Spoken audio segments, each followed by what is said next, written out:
ఈ కథ ఒక చిన్న మధ్యతరగతి కుటుంబం గురించి. భర్త రవి, భార్య లత మరి వారి ఏకైక కూతురు పల్లవి. రవికి బట్టల దుకాణముంది, లత ఇంటిని చక్కగా చూసుకుంటుంది. పల్లవి స్కూల్కు వెళ్తుంది.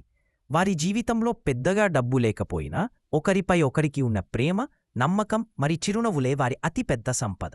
ఉదయం పూట లత వంటింట్లో టీ పెడుతుంది. రవి పేపర్ చదువుతూ ఉంటాడు.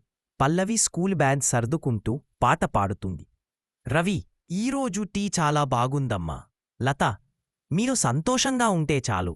అదే నాకు కాఫీ ఫిల్టర్ కాఫీ అంత రుచి. వారి మధ్య ఉండే నిశ్శబ్ద అనుబంధం మరి సామాన్య జీవితంలో ఆనందాన్ని వెతుక్కోవడం. పల్లవి స్కూల్ ట్రిప్కు వెళ్లాలని అడుగుతుంది. దానికి కొంచెం డబ్బు కావాలి. పల్లవి, నా ఫ్రెండ్స్ అందరూ వస్తున్నారు నాన్నా, నేను ఒక్కదానే మిస్ అవుతాను. రవి ఆలోచనలో పడతాడు. ప్రస్తుతానికి డబ్బు సరిగా లేదు. లత లోపలికి వెళ్లి పాత సామాన్లు పెట్టే గదిలో ఉన్న ఒక పాత మట్టి కుండను తీసుకువస్తుంది. అది వారికి వివాహమైన కొత్తలో వారి పెద్దలు ఇచ్చింది.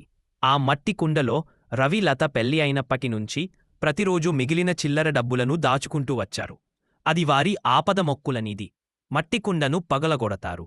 అందులో పోగుపడిన చిల్లర నోట్లు చూసి పల్లవి చాలా సంతోషిస్తుంది. లత, మన కష్టమెప్పుడూ వృధా కాదు రవి.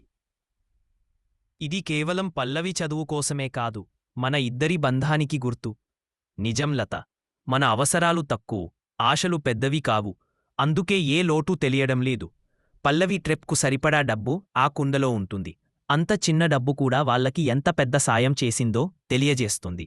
పొదుపు యొక్క గొప్పదనం. పల్లవి స్కూల్ ట్రిప్ నుండి తిరిగి వచ్చి తల్లిదండ్రులకు ఆనందంగా విషయాలు చెప్తుంది. వారికి చిన్న బహుమతి ఇస్తుంది. పల్లవి, నాకు మంచి అనుభూతినిచ్చినందుకు థ్యాంక్యూ అమ్మా, నాన్నా. మీరు ప్రపంచంలోనే బెస్ట్ పేరెంట్స్. రవి, లత ఒకరి కళ్ళలోకి ఒకరు చూసుకుని చిరునవ్వు నవ్వుతారు. డబ్బుతో ప్రతి ఆనందాన్ని కొనలేకపోవచ్చు, కాని మన కష్టార్జితం, ఒకరి పట్ల ఒకరు చూపించే ప్రేమ, సంతోషం, ఇవే నిజమైన ధనం. ఆ పాత మట్టి కుండలో ఉన్నది డబ్బు కాదు, ఒక కుటుంబం యొక్క ఆశ, ప్రేమ మరియు ఆనందం.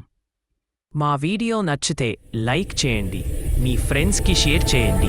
ఇంకా ఇలాంటి వీడియోల కోసం సబ్స్క్రైబ్ చేయడం మర్చిపోవద్దు. ధన్యవాదాలు.